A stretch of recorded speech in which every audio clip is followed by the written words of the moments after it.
Welcome to For the Love of Books, a podcast by Lanarkshire Libraries.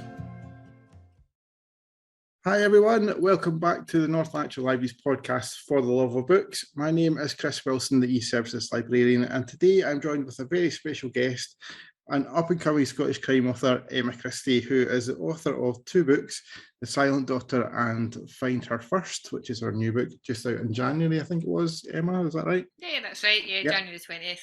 And her first book, The Silent Daughter, made it onto various shortlists when it was first released.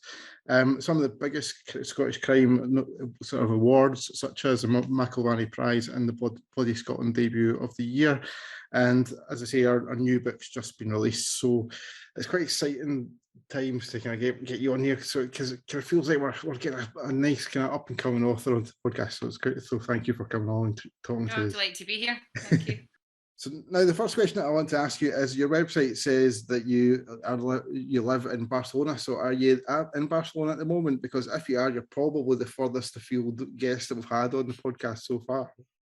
Yeah, I am in Barcelona at the moment. I've been Fantastic. out here for about 5 or 6 years. Like, I live between Scotland and Spain, but then when COVID happened, I mainly was stuck in Spain. So it's my full-time home at the moment, and I love it. I've been here for 5 years, and I lived here just after uni as well. So it's a brilliant place to be. Yeah, it's much more sunny, I'd imagine, than most of Scotland most of the time, especially at this time of year, I would imagine. Yeah, no, as the weather's a bonus. Just having sunlight, to be honest, is a bonus. Yeah. If it has been a bit of a rainy day today in Scotland, so you're not missing much back over here at the moment in terms of that. You quit your law degree that you were doing to study literature, and you worked as a journalist for a bit of time as well. What was it that kind of made you want to give writing fiction a go? I think I always knew I wanted to write. I did law at university because I got the good grades, and everyone kind of said it's either law or medicine. And I don't like blood, so I thought, right, I'll do law. And then I got bored. I just really, really disliked it, and so I started doing literature, and I loved that.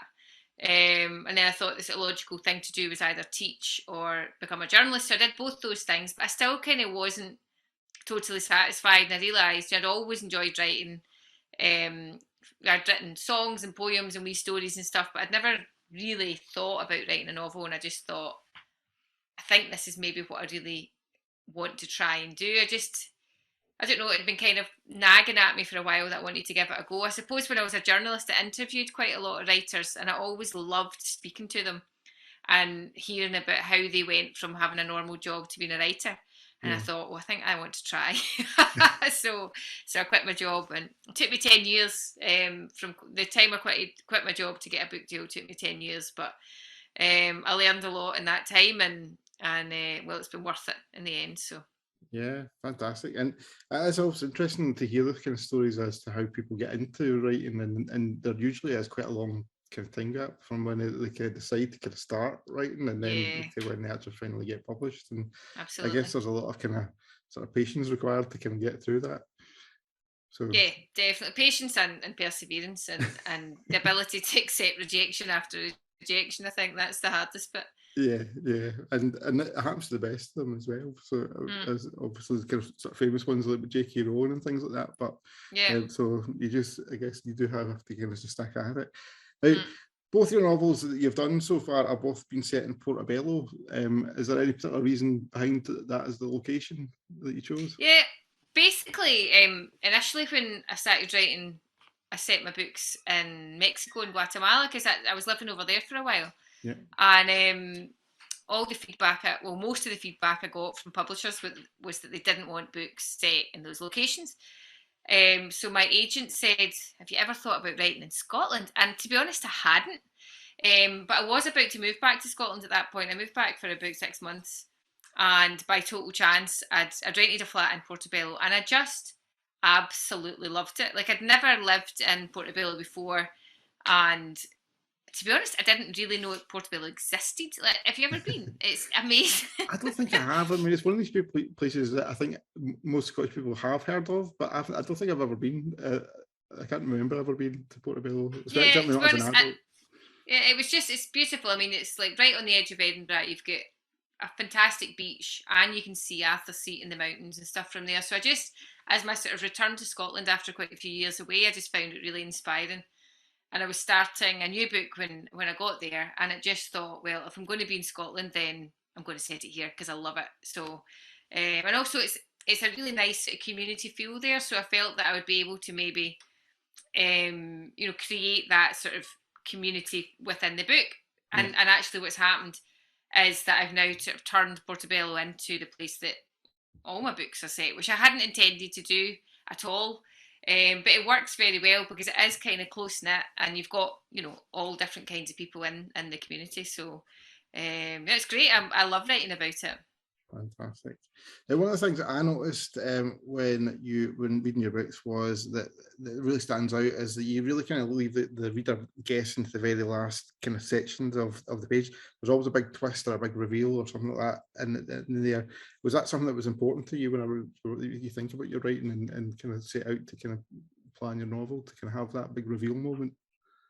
Well, do you know, I've said this before, and it's totally true, even though people don't believe it. Like, I did not intend to write a thriller. I thought, like, when I was writing my first book, I had this character in my mind, the main character, Ruth Morrison, and I kind of knew what the end of her story was, but I had no idea how to write the story. And so I wrote this book and sent it to my agent, and she said, "Do you realise you've written a thriller?"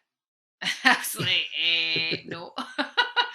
And so then we kind of shaped it into that, and it definitely wasn't the plan. And with the second one, I suppose by the time the second one came out, or when I was writing it, I knew that my sort of brand was thriller writer, so I did write it more with that intention. But at the same time, what came first for me was the actual character and the sort of issues that I wanted to explore, rather than what's going to really shock the reader. It's just happens to be that the stories I write, or the things that interest me, have turned out to be quite good twists for the reader. So yeah, no, it's definitely. I mean, I've totally did not see the ending of either of the books coming whenever I was reading them. So definitely kind of you keep them well hidden, I think. That's good to know.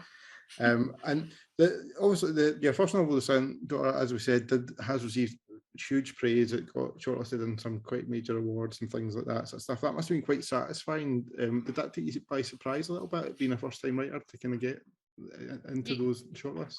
Yeah, no, definitely. I mean, it was just so, I was so excited when I got the phone call from Bob, the director of Bloody Scotland. He phoned me to let me know, and I mean, I'd kind of dreamed of getting onto the long list, of one of them, but then when I got onto the long list and then onto the short list of both of them, it was just absolutely amazing. And just to see my name alongside such big names like Stuart McBride and Val McDermott was on there as well, Denise Mina, and just thought, wow, it was totally mind blowing, to be honest. It's kind of like the who's who's of Scottish crime, really, isn't it? It's absolutely a good set of people to be in amongst. Now, I've talked actually a little bit about the books. Now, in the book, Chris, the main character or one of the main characters of The Silent Daughter, his world is pretty much turned upside down a bit when his wife ends up in a coma and he can't get in touch with his daughter Ruth. And even his son disappears for a little while as well in the story at some point. And he starts to kind of see some links between everything as the story progresses, and kind of sort of puts kind of things together as he sees it. And his world's really kind of falling apart in a bit of a heartbeat, really, isn't it, for him? It all kind of happened very quickly to him. Yeah, no, absolutely. And I think when I was working as a journalist, I covered a lot of crime stories and, just horrible stories about deaths and things. And I think your life can just suddenly turn upside down. It just takes the tiniest thing, and then quite often it seems like a snowball effect. And you would look at some families, and they, or I'd speak to them and interview them, and they would just say, this time last week we were, on holiday or something, and then the next week they're organising a funeral or something like that. And I think that's one of the things I learned in journalism, was just how quickly your life can just go completely haywire, you know. And it can also the opposite. It can suddenly go from being a really normal life to suddenly being, you know, something amazing happening. But yeah, I mean, I think you know, the sort of what happens to Chris Morrison and the sort of falling apart of his world is you do feel quite bad for him, I think. At some points it's like he doesn't quite know where to who he can trust, does he? But yeah, it's for sure. Okay, definitely. And one of the things that I wondered about the story was he gets involved with, he gets his colleague and friend Sandy involved in kind of a sort of investigation into what's going on and things, because he doesn't really kind of feel as if, I feel as if he doesn't really think the police is kind of doing as much as he wants them to try and find out what's happening. Do you think that kind of was a bit of a mistake learned in terms of getting Sandy involved and kind of jumping to worst case scenarios a bit? I kind of felt as if sometimes it kind of made them feel as if like they were kind of getting that sensational story, almost kind of thinking of as a journalist rather than as a kind of like family member to what's going on.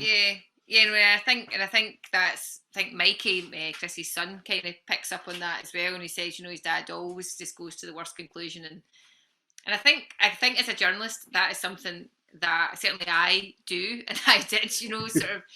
I think because you just sort of realise, you start seeing. I don't see everything as a news story, but I still see the potential. Whenever I'm out, you can say, oh, you know, if I was a journalist, I would write a story about that. I would write a story about that, and you often do go to the worst case scenario, you know, and so I think, I mean, I kind of brought that in because I think that was part of my experience as well. And I thought it was quite good having a sort of a sidekick, because I think one of the Sandy wasn't in the book originally, and I think I just kind of felt it was quite good to have someone who could play ideas off and have a sort of stable influence, you know, beside the Chris whose world was falling apart, even if he was a wee bit dramatic, Sandy, but he likes to get his stories.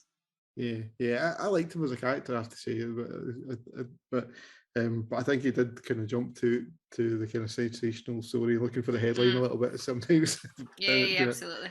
Now, one of the other things that you do kind of have through the story is that you kind of have, there's a sort of voice appears every so often, kind of telling you a little bit about what might be hinting towards what might be happened to Ruth and why Chris can't find her. Was that kind of designed as a kind of hint towards what the fate might be for Ruth as the story went on? Yeah, I mean the voice in the Silent Daughter that we don't know who it is. That was the voice that came to me originally when I was still working as a journalist and thinking I'd quite like to write a book, and that voice came to me and I thought, oh, I think I need to listen to it, you know. And those passages were the first ones that I wrote, actually, and they're also the only ones that survived from the very, very, very first draft to the published version. You know, everything else was massively, massively edited and changed, and location was changed and everything. But those chapters have always been the same. So for me, they're the sort of heart of the story, and the rest of the story was built around that, to be honest. Yeah. And one of the things I think a lot of people will be surprised by is by the twist in the story, which we obviously can't touch on too much because it'd be a huge spoiler. It's quite an original take on that kind of crime novel, really, and ending. I thought, and it's not scared to touch on quite a big kind of story or a big topic in a way. So was that something that you was kind of hard to kind of put it down, or did you find that quite easy? Yeah, I mean it was really hard, to be honest. Again, I didn't sort of choose that topic to be controversial. It was just something that I had that character in mind that I wanted to explore, you know, Ruth Morrison's story. And you know, I started writing this story 10 years ago, and you know, the world was a bit different then, but it certainly, once it kind of started getting closer to publication, I did start thinking, oh my goodness, I have written about something quite controversial with the first book and with the second book. So there is always a worry of how it's going to be received, you know, but so far it's been received fairly positively, I would say. So I'm happy about that. And yeah, it's it's quite interesting to write about challenging subjects, but these are just things that genuinely interest me, so I just went for it. And again, the second book also has that has, as you said there, sort of touched on another sort of big topic as well. Was that a kind of, was that a theme that you kind of set out to have that kind of, or was it just kind of coincidence that kind of that happened and you had kind of again? I mean, I didn't start the book and think, well, I'm going to write about something really controversial. I just again, I kind of came to, I had the characters first. I had one particular scene in my head for ages and ages and ages, and I can't see what scene. Well, it's actually a scene that's now towards the end. But when I first wrote the book, it was the first scene I wrote, and I just thought, what has happened here? What, like, I didn't know what had happened, but I knew that I wanted to kind of find out.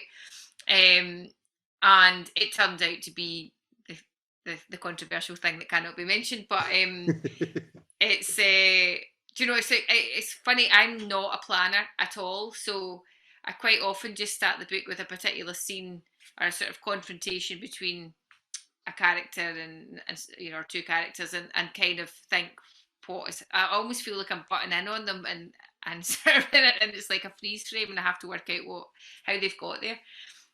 Which is quite a frustrating way to write, to be honest, but it's quite exciting as well, because I don't actually know how things are going to turn out. Yeah, it's as much a surprise for you as it for honestly the reader, is. whatever they finally get to it. I know it sounds mad, but it's true. As I was reading the Find Her First, I was finding it quite hard to decide which of the characters was the one that I had kind of most sympathy for. Because as the story unfolds, because there seems to be a few skeletons in the closet for most of the characters in it. Was that kind of something that, again, kind of was meant in a way, or was that kind of just a kind of natural thing that came out whenever you were writing it, that everyone had a bit of a backstory that was to be told a little bit? I think with Find Her First, I think I learned quite a lot from editing the first one about sort of balancing out characters and trying not to have every character as wholly good or wholly bad, and I just I found I don't know, again, it wasn't an entirely intentional thing, but I think just learning to present people as they really are, with all their paranoias and flaws and the sort of challenges that sort of how people react in certain situations is not always what you would think, but yeah, I really enjoyed developing the characters in that book, actually, especially Betty. I'd had Betty in my mind for years and years, and I never knew. Like, I always thought she's going to be in one of my books, but I don't know where she fits. I don't know what her role is in any story, and she finally found it and Find Her First, and I'm delighted for her, because I'm like, she's now left my head, which is good, and I think she's found her story. So yeah, I'm pleased about that. Touching on Betty there a little bit, I was curious, where did the idea behind the pennies and the sort of leaving them and finding them come from? Because I thought it was quite an interesting and unique thing that was put in there. Yeah, I'm not entirely sure where that first came from, but I do pick up a lot of pennies, and I seem to find them all the time, and I don't know, like, when I had the idea, but it did just strike me one day, where do they all come from? And just, imagine if someone's putting them there. And then I was like, oh, and then they're watching. And I suppose it just kind of came from that, and honestly, any jacket or pair of trousers or drawer of mine is full of pennies. It's hilarious. And actually, one day I went out, and when I was writing the book, and I did what Betty does, and I put a penny down on the ground at a bench, and I felt it was just to kind of see how it feels to do that. And I felt like, I don't know, it felt really uncomfortable. And then I was going to wait and see if anyone picked it up, but I actually just was too embarrassed, so I just left it. But it was good to see how odd it feels to actually do it. But I mean, who knows? Maybe someone does do it. I don't know. I mean, you never know who like it kind of takes people watching a little bit to a whole new level, really, doesn't it? That Yeah, adds a new element absolutely. to it. Yeah, absolutely. And if it does bring some people luck, then that's obviously a good thing for the world, putting nice Absolutely. karma out there into the world, and with a few pennies dropped here and there. So that's good. Again, the main character, Andy, seems to have his life turned upside down again in the book as well. But unlike Chris, it appears at the outset that it might be of his own doing, really, isn't it? Mm. Yeah, Um, absolutely. I think immediately, you know, when we start the book, you know, we think, you know, well, we don't really know what to think about Andy because, you know, but it's obvious that he's done something from the first chapter that he probably shouldn't have done, and I think it's yeah, it was quite hard to work out exactly how to present Andy, but I think there's a lot of tension in the book. I think you know I was quite tense writing it, and you know, sort of desperate to see how he was perceived because you know he's a paramedic, so you know everyone sort of thinks Andy's a great guy, and sort of yeah. providing that contrast again with what's really going on under the surface, and you know this sort of public persona is was quite interesting. Yeah.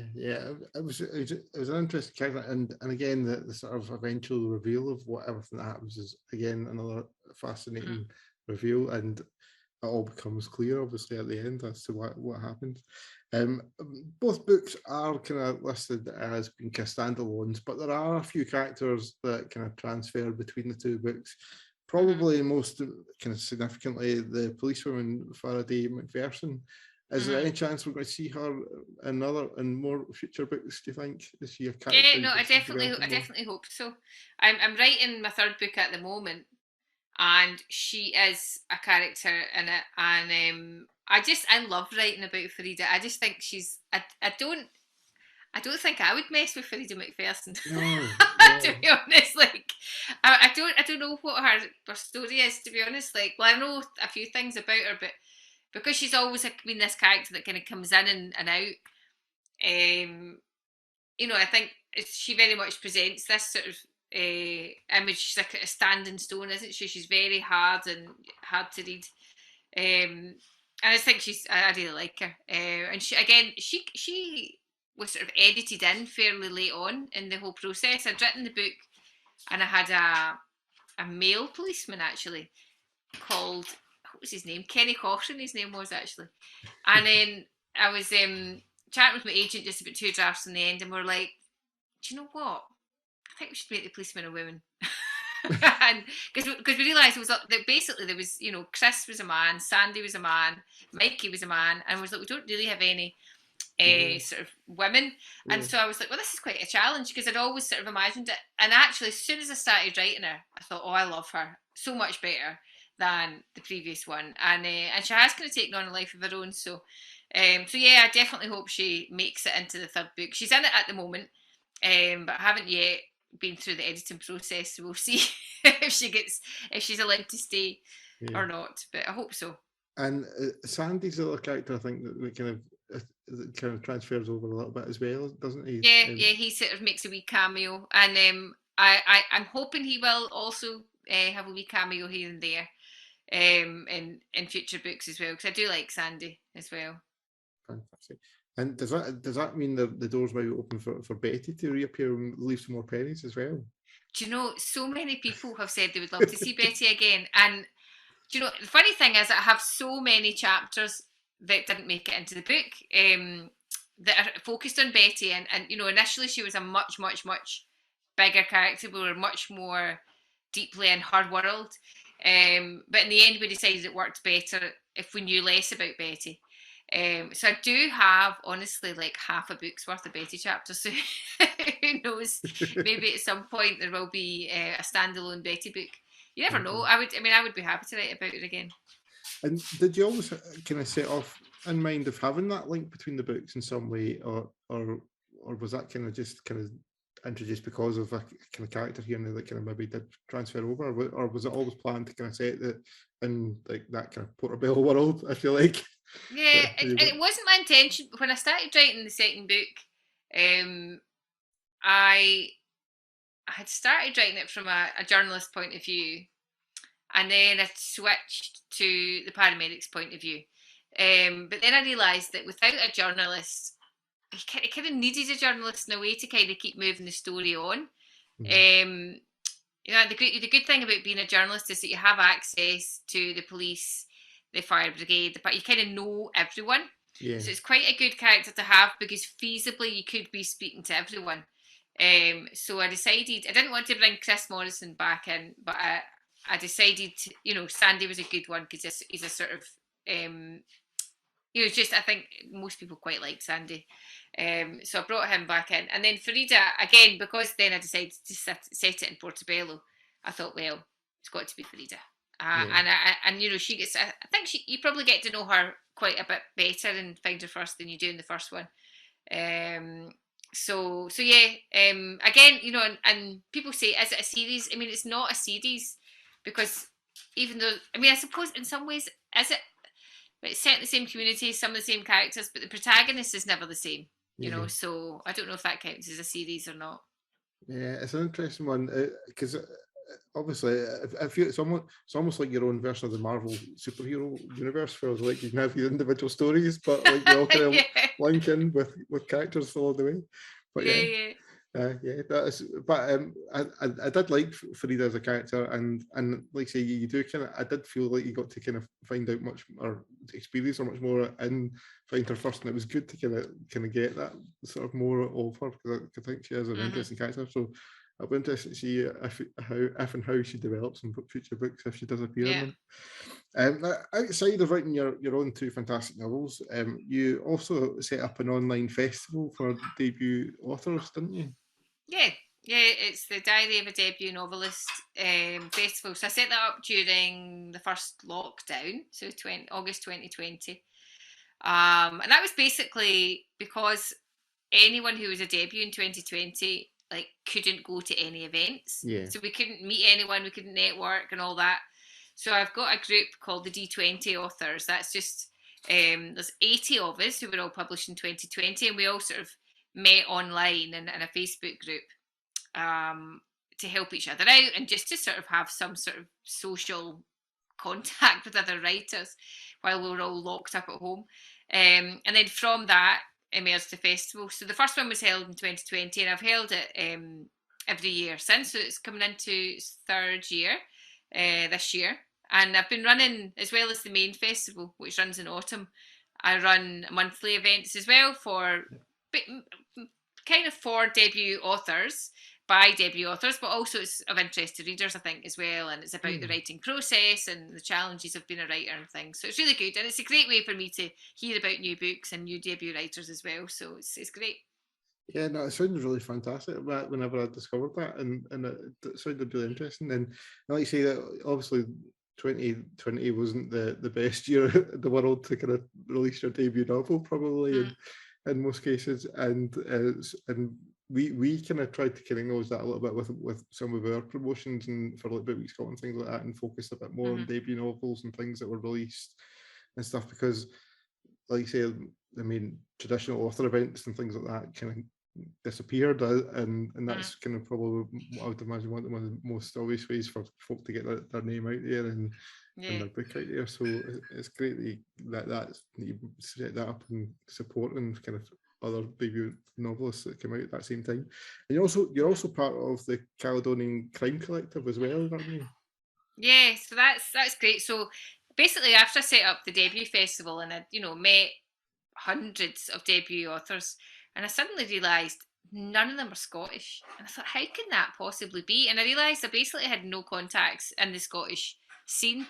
And then when I got shortlisted for the two big Scottish prizes, I thought, I'm going to go to this awards event and I actually don't know any Scottish writers. This is ridiculous. So so basically I spoke to my friend Trevor. So Trevor Wood is a crime writer in Newcastle, and he's got a group of Northern England crime writers, and they sort of meet every month and chat and they do events and stuff. And I spoke to him and I said, do you think I should do something like that in Scotland? So he gave me some tips, and he gave me the names of some writers that he knew that were sort of, at the same stage of their career more or less as me.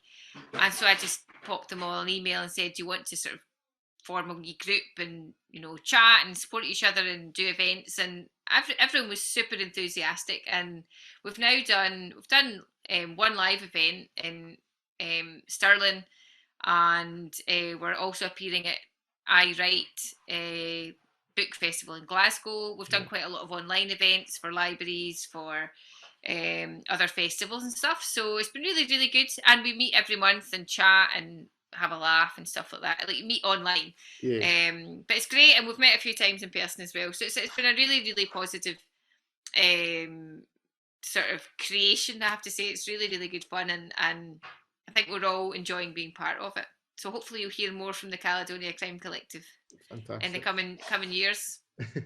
The next generation of Scottish crime novels that are coming through. So yeah. Right. And I was going to ask you if it's too early to talk about book 3, but obviously you mentioned that you're currently writing at the moment. So how far along is that, or is it kind of? But unbelievably, I'm 2 weeks from deadline.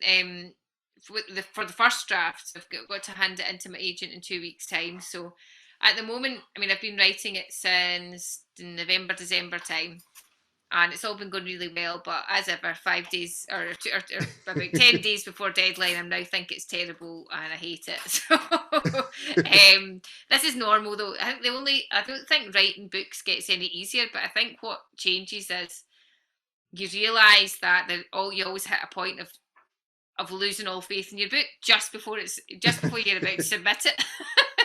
So no, I mean it's also set in Portobello, and it's about a bus driver. The main protagonist is a bus driver this time, called Dave, and so we're following Dave on his daily shift around Edinburgh, and he's a great character. I really like Dave, and I've got 4 sort of points of view in this book at the moment, and I think that's probably too many. So one of them is going to be lost, but Dave's the main one, and he's definitely going to stay. So I won't say too much more at this point because it may all change as I go into the editing process. But that's going to be released in March 2023. March 2023. Well, I will look forward to that one coming out because I have enjoyed the first 2 very much so far. Now, it's always good to get a little bit of a book recommendation in our podcast, since it is called For the Love of Books.